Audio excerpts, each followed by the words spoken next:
नमस्कार, मैं विष्णु शर्मा आप सभी का आपके ही अपने चैनल विष्णु एटीपी में हार्दिक स्वागत करता हूं। कल तबीयत ख़राब थी, इस कारण मैं वीडियो नहीं बना पाया था। आज भी तबीयत उतनी अच्छी नहीं है, बट कल से थोड़ी ठीक है। तो क्योंकि जैसे आदत पड़ जाती है ना आप लोगों की बार रोज़ रोज़ स्टोरी सुनने की, वैसे मेरी भी आदत हो गई कि कम से कम एक ही स्टोरी आप लोगों के लिए लेकर ही आऊँ, ताकि आप लोगों को ट्रांसलेशन में आसानी हो, इंग्लिश सीखने में, पढ़ने लिखने, है ना, सब में आसानी हो आपको। तो यहाँ पे आप देख रहे होंगे पहले से पेंसिल से लगा हुआ है, क्योंकि अभी इससे पहले मैं ट्राई किया था बनाने का, तो कुछ टेक्निकल इश्यूज आ गए थे जिससे वीडियो बार बार रुक जा रहा था। अभी देखता हूँ फिर सही चल रहा है कि नहीं चल रहा है। चलिए स्टार्ट करते हैं। आज की स्टोरी बहुत ही ज़्यादा इंटरेस्टिंग है, बहुत ही यूनिक स्टोरी है। इसके अलावा बहुत ही अच्छी मोरल मिलने वाली है जो आपके जीवन से जुड़ी हुई है। चलिए स्टार्ट करते हैं, लेट नहीं करते हैं। आज की स्टोरी जो है वो एक राक्षस और एक शिष्य पर आधारित है। बहुत मज़ा आने वाला है आपको। देखिए, इसे ए भी बोलते, भी बोलते, बहुत लोग कन्फ्यूज रहते हैं। आप इसे बोलेंगे तो ज़्यादा अच्छा है। यानी एक, ए यानी भी एक होता है। A disciple waited on his guru, यानी एक शिष्य ने, वेटेड यानी इंतजार किया, ऑन हिज गुरु यानी अपने गुरु का, फॉर 12 लॉन्ग ईयर्स। फॉर का यूज फॉर यानी के लिए भी होता है, फॉर यू आपके लिए, फॉर मी मेरे लिए। लेकिन यहाँ पे आप देखेंगे फॉर 12 लॉन्ग ईयर्स, जब साल बता रहे हैं, है ना, दिन बता रहे हैं, साल बता रहे हैं, मिनट बता रहे हैं, घंटे बता रहे हैं, तो हम वहाँ पे फॉर का यूज़ करते हैं। यहीं पे संडे मंडे हो गया, जनवरी फरवरी 1925 1926 ऐसे ईयर बता रहे हैं या किसी दिन का नाम बता रहे हैं, तो वहाँ पे सिंस का यूज़ करते हैं। बस सिंस फॉर में ये अंतर है। तो ये ईयर बताने के लिए वहाँ पे फॉर का यूज़ किया गया है। क्लियर है? घंटे वगैरह बताए तो भी फॉर का यूज़ करते हैं। तो 12 है ना वर्षों तक उसने अपने गुरु की प्रतीक्षा की, इंतजार किया। But receive no secret knowledge, लेकिन रिसीव्ड यानी प्राप्त हुआ या प्राप्त किया। ये पास्ट सिंपल टेंस है, सब्जेक्ट के बाद वर्ब का सेकंड फॉर्म, वेट का वेटेड हो गया। वैसे ही उसी का ये चल रहा है भी ना, फुल स्टॉप नहीं है, मतलब सेंटेंस उसी का ही चल रहा है, पास्ट सिंपल टेंस में ही चल रहा है। बट रिसीव्ड लेकिन प्राप्त किया, नो सीक्रेट नॉलेज। नो यानी नहीं, सीक्रेट नॉलेज का मतलब क्या है? गुप्त ज्ञान को सीक्रेट नॉलेज बोलते हैं। जैसे कि आपसे पता है नॉलेज लिखा हुआ है तो यहाँ पे के साइलेंट रहता है और डी साइलेंट रहता है। नॉलेज, इसे नॉलेज या नॉलेज ऐसे नहीं पढ़ना है आपको। के एन एक साथ दिखे आपको तो समझ जाइए कि वहाँ पे साइलेंट रहता है। जैसे नॉलेज हो गया, है ना, नो हो गया, न्यू हो गया, नॉक नॉक हो गया, नाइफ हो गया, नी हो गया, घुटना हो गया, तो वहाँ पे के एन। नाइट राइडर हो गया तो वहाँ पे के एन यदि है तो के साइलेंट रहता है। क्लियर है? लेकिन उसे गुप्त ज्ञान नहीं मिला, 12 साल हो गया था। इम्पेशेंटली, इसका मतलब क्या होता है? अधीरता से। इम्पेशेंटली जिसमें धैर्य ना हो, बेसब्री से, ऐसे बोलते हैं ना। He pleaded to be taken to the next level. He pleaded, उसने, ही यानी वह भी होता है, उसने भी होता है। प्लीडेड, प्लीड करना यानी तो प्रार्थना करना, आवेदन करना। उसने अनुरोध किया, है ना, विनती की, टू बी टेकन, ले जाने के लिए। उसे टू बी टेकन ऐसे कहते हैं, टेकर टेकन हो, टू बी टेकन, ले जाने के लिए, टू द नेक्स्ट लेवल, अगले स्तर पर। भाई ज्ञान जैसे कुछ कुछ नॉलेज सिखा रहे हैं आप, तो अगला लेवल रहता है ना, चलिए ये सीख गए अब आगे बढ़ो, ये सीख गए अब आगे बढ़ो, वैसे ही अगले लेवल पर ले जाने का अनुरोध किया। गुरुजी मुझे आगे लेवल पर ले जाइए, 12 साल हो गया। एंड द गुरु कॉशसली अग्रीड, और द गुरु यानी जो उनके गुरु थे, कॉशसली, कॉशसली यानी क्या होता है? सावधानी से। कॉशन, कॉशन आप सभी समझते हैं ना, वही कॉशसली बना हुआ है, सावधानी पूर्वक। अग्रीड, राजी हो गए कि चलो देखता हूँ, सावधानी से राजी हुए, एकदम से राजी नहीं हुए, इसको कुछ बताऊंगा, थोड़ा सावधान इसको करता हूँ, उसके बाद राजी हो गए। He whispered into the disciples ear. He यानी उसने या वह, तो उन्होंने, उसने भी होता है, उन्होंने भी होता है। हम बड़े हैं तो उन्होंने ऐसे सम्मान, उन्होंने बोल देते हैं। बट ही यानी वह या उसने होता है। गुरु जी को उसने कहा, ऐसे बोलना अच्छा नहीं लगता, इसलिए उन्होंने बोल रहा हूँ। बट उन्होंने के लिए हम दे का यूज करते हैं, दे यानी वे, उन्होंने। तो उन्होंने विस्पर्ड, कान में कुछ बोलना, कानाफूसी करने को, फुसफुसाने को विस्पर्ड कहते हैं, है ना, फुसफुसाया। इनटू यानी में, द डिसाइपल्स ईयर, अपॉस्ट्रोफी ऐसे ने कहा कि के, शिष्य के कान में कुछ खुसफुसाया यानी खुसफुसाया। द मंत्रा, मंत्र को, है ना, मंत्र को कान में बोला।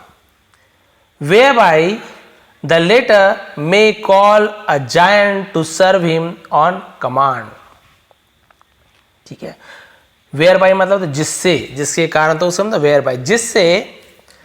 द लेटर, लेटर यानी होता है बाद में, उसे हम लेटर कहते हैं। लेटर चिट्ठी वाला लेटर नहीं है, लेटर बाद में वाला है। मे यानी सकते हैं, उसे मे का यूज करते हैं। कॉल, बुला सकते हैं। अ जायंट, जायंट यानी क्या होता है? जायंट यानी बहुत बड़ा, विशाल को बहुत बड़ा को जायंट कहते हैं। लेकिन जायंट यानी राक्षस, दैत्य को भी जायंट कहा जाता है। तो यहाँ पे हम राक्षस के बारे में, बहुत बड़ा राक्षस तो जायंट, उसे भी जायंट कहा जाता है। तो किसे बुला सकते हैं? एक राक्षस को, एक दैत्य को, तो टू सर्व हिम यानी उसकी सेवा करने के लिए, ऑन कमांड, कमांड यानी क्या होता है? आदेश पर। तो उन्होंने कहा कि भाई, उनके कान में मंत्र फुसफुसाया और बताया कि, है ना, जिससे क्या होगा, शिष्य अपने उस दैत्य को, है ना, अपने आदेश पर किसी भी काम के लिए, सेवा के लिए उसे बुला सकता था बाद में। तो ऐसा मंत्र बताया। बट लेकिन कॉशन द मास्टर, कॉशन, फिर वही आ गया, कॉशन यानी क्या होता है? चेतावनी दी, उसे कॉशन कहते हैं। लेकिन द मास्टर, गुरु ने चेतावनी दी, यानी उसे बताया कि भाई देखो, संभल के रहना। Do not rush to use the mantra yet, do not rush, do not present simple tense में नेगेटिव जब हम सेंटेंस बनाते हैं तो डू नॉट या डज नॉट का यूज करते हैं। तो यहाँ पे do not rush to use, rush यानी जल्दबाजी, तो जल्दबाजी मत करना। टू यूज यानी उपयोग करने में, मंत्रा यानी मंत्र के उपयोग करने में जल्दबाजी मत करना कि अभी सीख गया फट से मंत्र का प्रैक्टिस कर लेते हैं, नहीं, ऐसे नहीं करना है। येट, येट यानी जब तक, तो हम येट बोलते हैं जब तक। Not until I have taught you all the control, है ना, तब तक नहीं जब तक I have taught you all the controls. तो आई हैव टॉट मतलब मैं सिखा देता हूं या सिखा दिया हूं, ऐसे यूज करेंगे। हैव के साथ टीच का थर्ड फॉर्म टॉट, है ना, टीच टॉट, टॉट होता है। तो ये प्रेजेंट परफेक्ट टेंस है, हैव या हैज के साथ वर्ब का थर्ड फॉर्म। तो उन्होंने कहा कि जल्दबाजी मत करना जब तक मैं तुम्हें इस पर क्या ना सिखा दूं, ऑल द कंट्रोल्स, पूरे नियंत्रण करना ना सिखा दूं मंत्र पर, तब तक उसका प्रैक्टिस मत करना। कैसे कंट्रोल करना बाद में सिखाऊंगा, हड़बड़ी मत करना, आज इतना ही सीख लो कि कैसे बुलाया जाता है। द डिसाइपल प्रॉमिस्ड, तो क्या हुआ, शिष्य ने, प्रॉमिस्ड यानी वादा किया, ऐसे बोलते ना, वादा किया। बट हाईली एक्साइटेड, लेकिन हाईली एक्साइटेड का मतलब क्या होता है? अत्यधिक उत्साहित होकर। कुड हार्डली वेट, कुड यानी सका, कैन का कुड होता है, हार्डली वेट यानी कि शायद ही इंतजार कर सका, बहुत ही मुश्किल से इंतजार कर सका।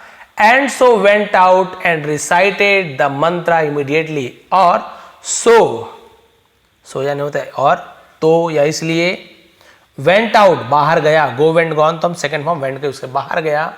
एंड रिसाइटेड, रिसाइटेड का मतलब क्या होता है? हम जैसे बोलते हैं ना, उसका जाप करना, पढ़ना, उच्चारण, उसे रिसाइट बोलते हैं। और जाप किया, द मंत्रा, मंत्र का जाप किया। इमीडिएटली यानी तुरंत, जैसे मंत्र का जाप किया तुरंत। The giant appeared and bowed deeply, the giant यानी कि जो उसका जो दैत्य था, राक्षस था, अपीयर्ड प्रकट हुआ, जैसे जिन्न होता है ना वैसे ही प्रकट हुआ। एंड बाउड डीपली, और बाउड का मतलब क्या होता है? हम बोलते हैं झुककर, है ना, डीपली यानी गहराई से झुक के ना, बहुत ज्यादा झुककर उसे क्या किया? नमस्कार किया, उसे बाउड कहते हैं। सेइंग, बोला, I am at your command, I am मैं हूं, एट योर कमांड यानी आपकी आज्ञा पर हूं, आपके आदेश पर हूं, यानी आप जो बोलो आपके नियंत्रण पर, उसे कमांड कहते हैं। मैं अब आपके अंडर हूं, आपके नियंत्रण में हूं, आप जो बोलोगे आपके आदेश को मैं मानूंगा। एकदम नीचे झुका, बहुत बड़ा था। तो elated the disciple order the giant to take him on his shoulder, shoulder लिखा हुआ है, ठीक है, क्लियर हो गया। हाँ, तो यहां से हमने पढ़ा था the disciple order the giant. तो इसे अलेटेड है ना, इलेटेड पढ़ दिया, अलेटेड है एक्चुअल में उच्चारण। अलेटेड द डिसाइपल ऑर्डर्ड, और मग्न होकर, अलेटेड यानी क्या था? बहुत उत्साहित होकर, मग्न होकर, शिष्य ने ऑर्डर्ड आदेश दिया, द जायंट उस दैत्य को, टू टेक हिम ले जाने के लिए, ऑन हिज शोल्डर अपने कंधे पर, एंड ट्रांसपोर्ट हिम, और ट्रांसपोर्ट यानी क्या होता है? हम जैसे बोलते हैं ना कि उसे ले जाना, आगे ले जाना, उसे ट्रांसपोर्ट करना बोलते हैं। हिम यानी उसे, in a few strides to the village home, ठीक है, few stride to his village home, है ना। और उसे क्या कहा? ट्रांसपोर्ट यानी पहुंचाने के लिए, फ्यू स्ट्राइड कुछ ही कदमों में, टू हिज विलेज होम यानी उसका जो गांव में जो घर था उसे कुछ ही कदम में, यानी स्ट्राइड उन्नति भी होता है, अपने घर तक पहुंचाने, कहा कि मुझे पहुंचा दो कंधे पे बैठा के। द जायंट ओबेड, है ना, जायंट ने ओबेड यानी क्या होता है? बोलते हैं ओबीडियंटली, ओबे यानी आज्ञा मानना, उसे ओबे कहते हैं, सेकंड फॉर्म ओबेड है। तो उसने क्या किया? आज्ञा मानी, उसका आज्ञा का पालन किया, जैसे उसने कहा था कंधे बैठा के ले गया। Soon a series of commands followed, soon यानी जल्दी ही, अ सीरीज यानी एक बोल सकते हैं श्रृंखला यानी लाइन से, है ना, उसे श्रृंखला बोलते हैं। ऑफ कमांड्स यानी आदेशों की झड़ी लग गई। फॉलोड यानी क्या करने लगा, जिसका पालन किया गया, बार बार लाइन लग झड़ी लग गई, उसे हम सीरीज कहते हैं, एक के बाद एक के बाद एक आदेश दें। कुक माई फूड, है ना, मेरा भोजन बनाओ, खाना पकाओ। सर्व द फूड, भोजन को परोसो। क्लीन अप माई हाउस, मेरे घर को साफ करो। एंड गार्डन, और मेरे बगीचे को साफ करो। The giant obeyed the commands efficiently and quickly, और उसने क्या किया, दैत्य ने, उसने कहा भी घर साफ करो, गार्डन साफ करो, बगीचा साफ करो। तो जो दैत्य था ना, उसने आदेश माना, है ना, कमांड्स ने सभी आदेशों को क्या किया, माना, और एफिशिएंटली बहुत ही शीघ्रता, जल्दी से और बहुत ही अच्छी तरीके से, है ना, उसने क्या किया, उनके आदेश को माना। कि जो बोलता था कुशलतापूर्वक, उसे एफिशिएंटली बोलते। कुशलतापूर्वक यानी अच्छे से, एफिशिएंटली कहते हैं, अच्छे से, कुशलतापूर्वक, जल्दी से उसके सब आदेश को मान लिया। फाइनली, आखिरकार, the disciple ordered his bed mat, है ना, बेड मेड, सॉरी मेड लिखा हुआ है। द डिसाइपल, शिष्य ने, ऑर्डर्ड आदेश दिया, हिज बेड, अपने बेड यानी बिस्तर को, मेड यानी बिस्तर बिछाने को, बेड मेड ऐसे कहते हैं, बिस्तर बिछाना, बिस्तर लगा देना हम बोल सकते हैं। तो उसने कहा कि क्या लगा दो, बिस्तर लगा दो। Which was done in a few second, which was, जो, वॉज डन यानी किया गया, इन अ फ्यू सेकेंड्स, और उसे क्या कर दिया गया, कुछ ही सेकंड में पूरा हो गया, पूरा कर दिया उसने। सेकंड फ्लैट ऐसे यूज किया जाता है, कुछ ही सेकंड में पूरा हो जाना। एंड टोल्ड द जायंट, और दैत्य से कहा, टेल का टोल्ड हो जाता है। He was free for a while, और कहा कि कुछ देर के लिए स्वतंत्र है, कुछ देर के लिए तुम क्या हो, स्वतंत्र थे। तो फ्री यानी आज़ाद, फॉर अ वाइल यानी कुछ समय के लिए, तो इसलिए फॉर का यूज़ किया गया है। बोला कि ठीक है, तुम कुछ समय के लिए क्या हो, आज़ाद हो, जाओ आराम से घूमो फिरो, अब मैं थक गया हूँ, सोऊंगा, जो भी कहा होगा। बोले थोड़ी देर के लिए तुम आराम करो। नो नो, नहीं नहीं, अब देखो क्या आगे ट्विस्ट कहाँ पे आ गया। दैट इज नॉट पॉसिबल, है ना, वो संभव नहीं है। Said the giant, said the giant, तो दैत्य ने कहा संभव नहीं, ऐसे नहीं हो सकता। Your master must have told you the terms on which I am called to serve one who evokes my mantra. Your master यानी आपके मालिक ने, must have told बताया होगा, ऐसे उसके आता है ना, बताया हुआ होगा, you यानी तुम्हें, the terms यानी कि शर्तों के बारे में बताया हुआ है, on which जिसके अनुसार I am called to serve यानी मुझे क्या किया जाता है, कॉल टू सर्व यानी मुझे सेवा करने के लिए, है ना, बुलाया गया। On who अवोक my Mantra, one यानी कोई के लिए भी वन, है ना, हु अवोक्स, अवोक्स का मतलब क्या होता है, जैसे हम बोलते हैं ना कि उच्चारण करना, जाप करना, माई मंत्रा। तो उसने कहा कि तुम्हारे गुरु ने तुम्हें शर्त बताई होगी जिसके आधार पर मुझे मेरे मंत्र का जाप करने वाले की सेवा करने के लिए बुलाया जाता है, ये इसका रूल है। I have to be kept constantly occupied with my master's chores, है ना, इसे चोरस कहते हैं ना, गृह कार्य को चोरस कहा जाता है, घर के काम उसे चोरस कहते हैं। तो I am called, ये तो हो गया था ना। I have to be यानी मुझे करना ही होगा, तो have to का यूज करते हैं। kept constantly occupied यानी मुझे क्या करना होगा, मालिक के, विथ माई मास्टर चोरस यानी मालिक के कामों को, जो घरेलू कामों को लगातार, ऑक्यूपाइड का मतलब क्या होता है, जैसे हम बोलते हैं ना कि मुझे लगातार इस काम को उसके अधीन में रखना पड़ेगा, व्यस्त रहना पड़ेगा, तो हम वहाँ पे ऑक्यूपाइड का यूज़ करते हैं। ऐसे तो मीनिंग देखो तो ऑक्यूपाइड कब्जा करना, किसी को, किसी पे कब्जा पाना, लेकिन काम पे लगातार उसे भी ऑक्यूपाइड कहते हैं, ठीक है। मुझे लगातार अपने मालिक के, है ना, गृह कार्य में जो काम होते हैं उस पर लगे रहना है, व्यस्त रहना पड़ता है।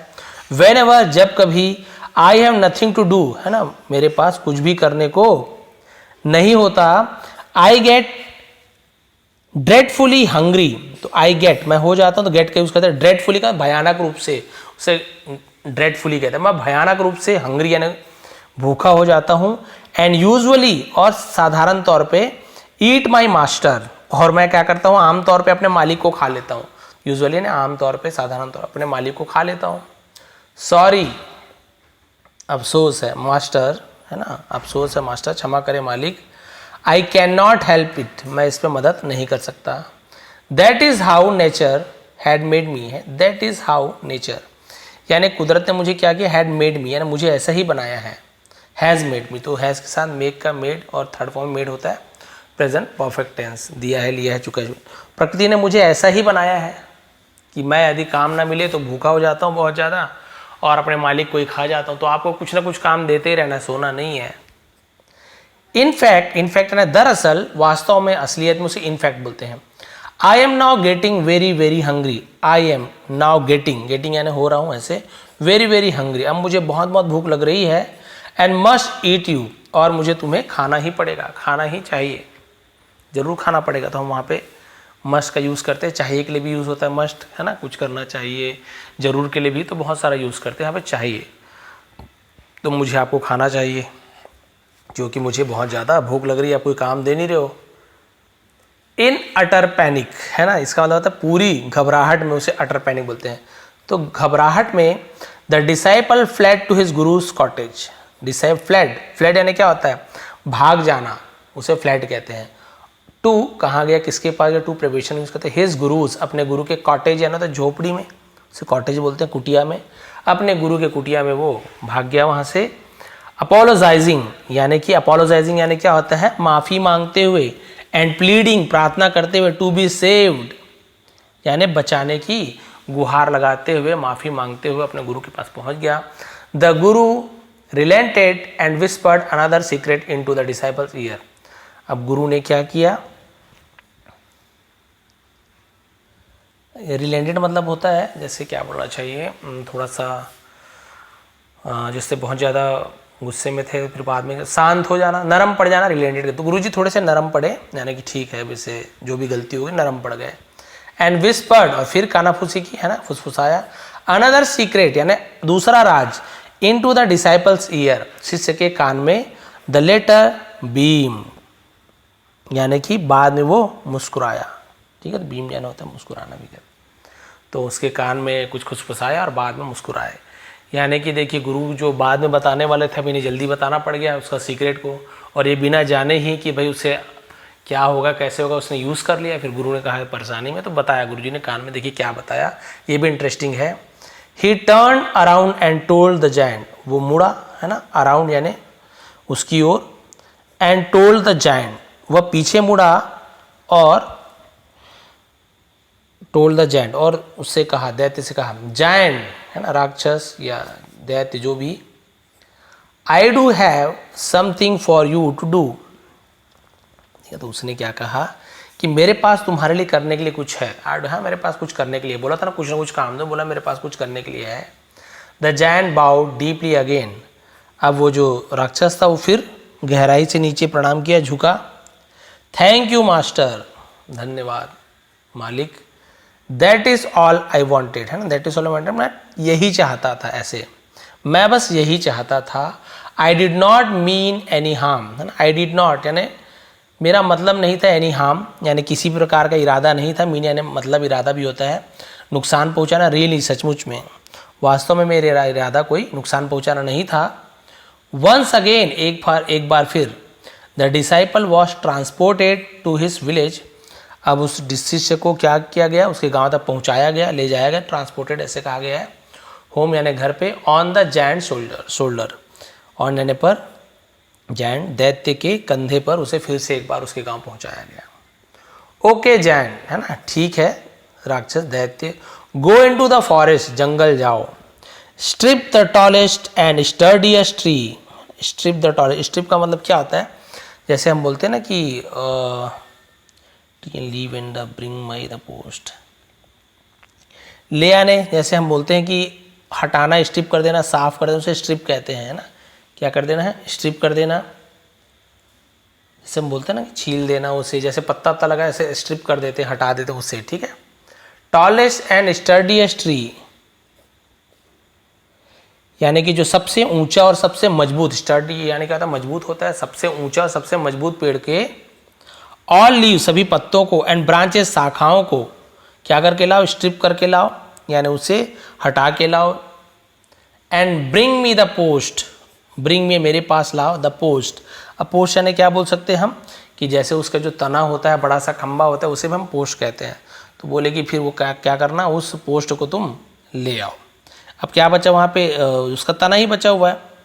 जब पूरा पत्ती छील देते तो खंबा जैसे बन जाता है, ठीक है। तो उसने कहा कि ले आओ। और स्ट्रिप यानी उखाड़ना भी होता है, स्ट्रिप यानी उखाड़ने को भी कहते हैं कि उखाड़ के ले आओ, ऐसे भी कहा जाता है। तो और उस है ना जो खंबा बचेगा, जो तना बचेगा, उसे पोस्ट कहा जाता है। बहुत सारा मतलब होता है पोस्ट का, अलग अलग मतलब होता है, बट यहाँ पे वही मतलब होगा पेड़ के पोस्ट का मतलब। वैसे तो डाक वाने भी पोस्ट होता है, नियुक्ति यानी भी होता है, खंबा को भी पोस्ट कहते हैं, तो हम इसे खंबा ही मान के चलेंगे। ले आना। द जायंट ओबेड, फिर राक्षस ने आज्ञा मानी, and was back in just a short while, और वो क्या कर दिया, कुछ ही समय में वापस आ गया। यानी देखो उसका ये सब काम इजी था उसके लिए। तो वो क्या किया, कुछ ही देर में उस मजबूत पेड़ की पत्तियों को सबको हटा के वो तुरंत आ गया, वापस आ गया। Lightly logging the heaviest of the है ना लॉग्स ही कुड क्रिएट,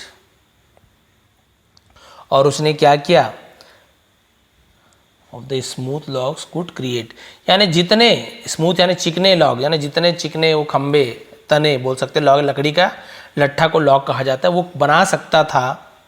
उसने क्या किया, भारी लट्ठों को हल्के करके ले आया। जो lightly logging in the heaviest of the smooth, जितने भारी भारी लट्ठे थे उसे क्या करके लिया, छील छील के हल्के करके ले आया, जितना वो कर सकता था, तो हल्का करके ले आया खम्भा।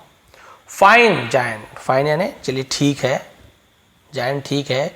डिग अ होल, एक गड्ढा खोदो, इन द ग्राउंड, जमीन में, and set this tree trunk there in to be firm and steady, और उसने कहा कि जमीन में गड्ढा खोदो और क्या कर दो, उसे सेट कर दो, स्थापित कर दो, लगा दो।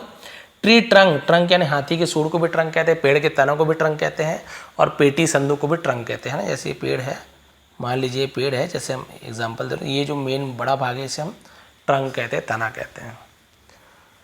तो उसे क्या कर दो, मजबूती से, है ना, और स्टेडी मतलब होता है एकदम स्थिर, हिला डुलना एकदम स्थिर, उसे क्या कर दो, उसमें लगा दो। The giant did so in a few second, और उसने क्या कर दिया, कुछ ही सेकंड में उसे ऐसा कर दिया, यानी कि जैसे गड्ढा खोदा और वहाँ पे उस बड़े से पोल को गड्ढे के अंदर अच्छे से लगा दिया, ताकि हिले डुले नहीं, मजबूती से लगा दिया कुछ ही सेकंड में। ओके ठीक है। Shake it to see if it is truly firm and unshakable, तो बोले ठीक है, इसे क्या करो, क्या करके देखो, इसे हिलाकर देखो पेड़ को कि ये क्या सचमुच में मजबूत है। अनशेकेबल यानी क्या होता है, बिना हिलने लायक, उसे अनशेकेबल बोलते हैं, यानी हिलने लायक तो नहीं है, उसे अनशेकेबल कहा गया है। बोले कि ठीक है, देखो मजबूत है कि नहीं, ये तुम चेक कर लो। The giant pushed again the post a few times, और उस जो जायंट ने क्या किया, पुश, धकेला, धक्का मारा, अगेन यानी अगेंस्ट द पोस्ट, अगेंस्ट यानी तो के खिलाफ, किसी को धक्का मारा तो अगेंस्ट का यूज़ करते हैं, दीवार पर टकरा जाते हैं तो वहाँ पर भी अगेंस्ट का यूज़ करेंगे।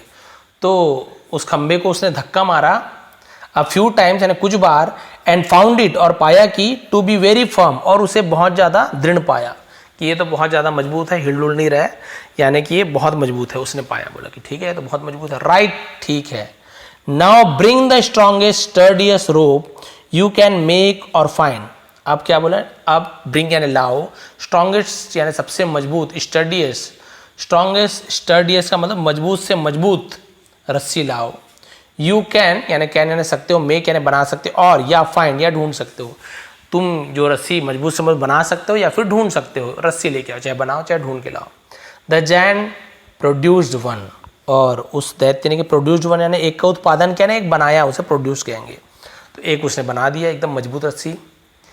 टाई इट, टाई यानी बांधना, इट यानी इसे, to the top of the trunk यानी उस तने के सबसे ऊपर क्या कर दो, उसे बांध दो। And do fasten it well, है ना, फास्टन इट वेल, और क्या बोल रहे हैं कि उसे अच्छी तरह से क्या कर दो, जकड़ दो। फास्टन यानी भी फंसाना को भी फासन कहते हैं, अच्छे तरह से उसे फंसा दो। द जायंट ओबेड, और वो जो दैत्य था उसने आज्ञा मानी। अच्छी तरीके से उसने बांध दिया। Hold the lower end of the rope, hold यानी पकड़ो, ऐसे यूज करते हो होल्ड, है ना। तो उसके नीचे सिरे को, रस्सी जैसे रस्सी है तो उसके नीचे सिरे को पकड़ो। द जायंट हेल्ड इट, और उस दैत्य ने हेल्ड इट ने उसे, होल्ड का हेल्ड हो गया, पकड़ लिया। नाउ क्लाइंब अप, और अब ऊपर चढ़ो। द जायंट क्लाइंब्ड अप, ऊपर चढ़ गया। नाउ कम डाउन, अब नीचे आओ। द जायंट केम डाउन, तो ये देखिए कम डाउन नीचे आओ, और नीचे आया का केम डाउन, तो कम का सेकंड केम हो गया। यहाँ पे नीचे आओ बोल रहा, प्रेजेंट बात करें, यहाँ पे नीचे आया तो कम, केम, कम 3 फॉर्म होता है, तो पास्ट में केम का यूज करते हैं, पास्ट सिंपल टेंस में। और बोला कि नीचे आ जाओ, तो वो नीचे आ गया। अप अगेन, ऊपर जाओ। द जायंट वेंट अप, फिर वो ऊपर गया, तो वेंट यानी गया, अप यानी ऊपर, ऊपर गया फिर से। डाउन अगेन, नीचे अगेन यानी फिर से नीचे आओ। द जायंट केम डाउन, फिर नीचे आया। तो उसने बोला कि ऊपर जाओ, एक बार बोला रस्सी से ऊपर जाओ, बोला नीचे आओ, ऊपर जाओ नीचे आओ, ऐसे बोला। अब क्या हो उसके बाद देखिए, एंडिंग है स्टोरी की, बस लास्ट लाइन कुछ बचा होगा। Keep doing so, keep doing यानी ऐसा करते रहो, सो यानी जब तक, सो यानी तो अनटिल, जब तक मैं, सॉरी जब तक, I have something else for you, I have something else यानी मेरे पास कुछ, फॉर यू तुम्हारे लिए ना हो। क्लियर है। तो उसने कहा जब तक मेरे पास तुम्हारे लिए कुछ करने के लिए ना हो तब तक, टू डू यानी करने के लिए, तब तक ऐसा करते रहो, ऊपर जाओ नीचे आओ, ऊपर जाओ नीचे आओ, जब तक मैं तुम्हें कोई दूसरा काम ना कर दूं तब तक यह काम करते रहो। सेड द डिसाइपल, शिष्य से कहा, दस इस प्रकार, successfully bringing the giant under control, और इस प्रकार से सफलतापूर्वक उस दैत्य को नियंत्रण में क्या किया गया, ब्रिंगिंग यानी लाया गया, ब्रिंगिंग लाना होता है, ठीक है। तो यहाँ पे देखिए ये सिलेक्टेड बाय स्वामी वेदा भारती जी की स्टोरी में से है। तो यहाँ पे अब बाद में देखिए गुरुजी ने जब पहले उसे बताया था कि भैया आपको ऐसे नहीं करना है, हड़बड़ी नहीं करना, उसने हड़बड़ी में कर दिया। अब बाद में पता चला इसका तो कोई उपाय ही नहीं है, मैं हड़बड़ी कर दिया, अब इससे छुटकारा कैसे पाया जाए। गुरुजी के पास गए, गुरुजी ने कहा कि भैया आप हड़बड़ी कर दिए, गड़बड़ कर दिए, लेकिन गुरुजी ने शिष्य है चलो करके उनके कान में फिर से मंत्र बताया, यानी तरीका बताया कि ऐसे करो। तो अब ये क्या करे, ऊपर नीचे होता रहेगा ज़िंदगी भर, जब तक कि उसको कोई दूसरा ऑर्डर ना दे दे, ठीक है, क्लियर है। तो इस प्रकार से स्टोरी की एंडिंग होती है। लेकिन इससे मोरल क्या मिलती है, मोरल क्या मिली कि सबसे पहली बात तो ये है कि हमें कभी भी क्या नहीं होना है, किसी भी चीज़ को करने में अधीरता नहीं दिखानी है। बड़े बुजुर्ग बोल रहे हैं कि हड़बड़ी मत करो, हड़बड़ी मत करो, है ना। कई लोग ऐसे होते हैं, कई लोग को बोलते हैं कि भाई इस काम में हड़बड़ी मत करो, थोड़ा देख लो, कोई नया जॉब है ना खोलना है, कुछ करना है तो थोड़ा उसमें काम कर लो पहले, एकदम से मालिक नहीं बन सकते, थोड़ा नौकर बन के काम करो, सीखो। काम सीखने के बाद थोड़ा देखो कहाँ से माल आता है, क्या होता है, क्या क्या चीज़ को रिक्वायरमेंट रहती है, तब फिर तुम शुरू करोगे तो कमाओगे। भले तुम करोड़ों रुपए लगा दो उस चीज़ में, लेकिन तुम्हें आइडिया ही नहीं है कहाँ से माल आता है, सप्लाई कैसे करते हैं, कहाँ से हम इसे बांटना है, बेचना है, है ना, उसका वितरण करना है, कुछ नहीं पता, डिस्ट्रीब्यूशन कहाँ से होगा, तो कहाँ से सीख पाओगे। इसलिए किसी भी काम में हमें हड़बड़ी नहीं करना चाहिए। दूसरा चीज़, जैसे कि इसमें कहा कि हमारा जो मन है वो क्या है, दैत्य के समान है, और ये जो रीढ़ होता है हमारा पेड़ के तने के समान होते हैं, और हमारी सांस रस्सी के समान है। तो ये हम जब तक है ना इसे कोई आदेश नहीं देंगे तो ये क्या होगा, हमें खा जाएगा, मन हमें खा जाएगा। मन को खाली मत छोड़ो, मन को कहीं ना कहीं लगाओ कि भाई ये काम करो वो काम, नहीं तो मन क्या करेगा, दैत्य हमें खा जाएगा। हम बोलते हैं ना खाली दिमाग शैतान का घर, तो कुछ ना कुछ गलत चीज़ें आएंगी और मन आपको खा जाएगा। उससे अच्छा मन को ही बिजी रखो, ये काम करो वो काम करो, अलग अलग कामों में व्यस्त रखो। और इसी प्रकार से हमें क्या करना है, अपने मन को कंट्रोल में रखना है, और किसी भी तरीके से हमें जल्दबाजी नहीं करनी है ताकि कोई काम हमारी बिगड़े नहीं। इसने हड़बड़ी की, परेशानी में आ गया था, बोले अब तो सोना हराम हो जाएगा, दिन रात काम बोलेगा, तो फिर गुरुजी से मंत्र पे। कई लोग बोल रहे होंगे मन में एक से कि सर बोल देना था कि मर जाओ, ये कर लो वो कर दो, खुद को मार दो, ऐसे करके बोल दे तो मर जाएगा। तो भाई ये स्टोरीज़ होती हैं, अलग अलग स्टोरी की एंडिंग अलग अलग होती है, एक ही टाइप की हो तो फिर बात ही क्या, स्टोरी का मज़ा ही क्या है। और हो सकता है भी दैत्य है, राक्षस है, अमर हो, मतलब मरे ही ना वो, है ना। तो फिर इस प्रकार से बहुत सारी चीज़ें होती हैं, बट हमें मेन हमारा यहाँ पे है क्या उद्देश्य, हमें इंग्लिश सीखनी है। तो पूरे हर एक वर्ड की मीनिंग बताने की कोशिश की हूँ, सही उच्चारण के साथ, प्रोनाउंसिएशन के साथ। यदि आपको आज की स्टोरी पसंद आई हो, समझाने का तरीका पसंद आया हो, प्लीज़ लाइक करेंगे, कमेंट करेंगे। बहुत सारे मैंने इसका PDF कल या परसों मैंने प्रोवाइड किया है, टेलीग्राम का लिंक नीचे दे दूँगा, वहाँ पर जाके ज्वाइन कर लेंगे। और यदि इंग्लिश सीखना है, नए हैं तो प्लीज़ सब्सक्राइब कर लीजिए। ऐसे ही आसान तरीके से हम यहाँ पर इंग्लिश सीखते हैं। आप सभी का बहुत बहुत धन्यवाद। आपका दिन शुभ रहे।